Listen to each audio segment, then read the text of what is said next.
Presented by मां Lakshmi music.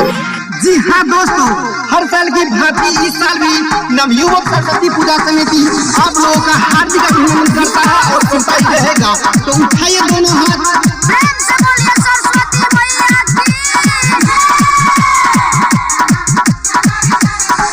हर है हमर दिला कर भंगा फल भसान में भगत पंगा। हर है हमर दिला कर भंगा फल भसान में भगत पंगा। फिर सबसे अलग छै लपुआ सबके टोली, हाँ टोली रे।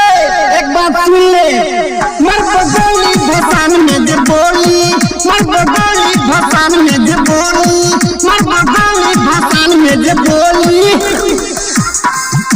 डीजे वाला भाई आवाज कम कर, एक आवाज से सीखना।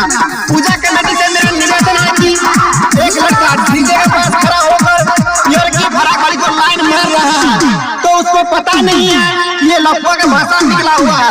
बोल दो सिस्टम में रहे। मां लक्ष्मी रिकॉर्डिंग स्टूडियो बहेड़ी। खोले एतै खाना थानेदारी आई चलता न केकरो रंगदारी। तेरे सबसे अलग चीज यादव के टोली तोरे में देव बरियारी। खोले एतै खाना थानेदारी आई चलता न केकरो रंगदारी। तेरे सबसे अलग चीज यादव के टोली तोरे में देव बरियारी। दारू के नशा बिगाड़ देवो दासा, दारू के नशा बिगाड़ देवो दासा। बात को होइयो हम खोली, हाँ खोली रे। एक बात सुन ले, मर बगली भसान में जे बोली, मर बगली भसान में जे बोली, मर बगली भसान में जे बोली। तो भाइयों एक कार याद आ गया, कहते हैं शीशम की लकड़ी के सुगंध चंदन की लकड़ी से कम नहीं। कहते हैं शीशम की लकड़ी के सुगंध चंदन की लकड़ी से कम नहीं। अरे पूजा तो सभी कोई करते हैं, पूजा तो सभी कोई करते हैं, लेकिन हमारे नवयुवक सरस्वती पूजा समिति भी किसी से कम नहीं। सरस्वती मैया की।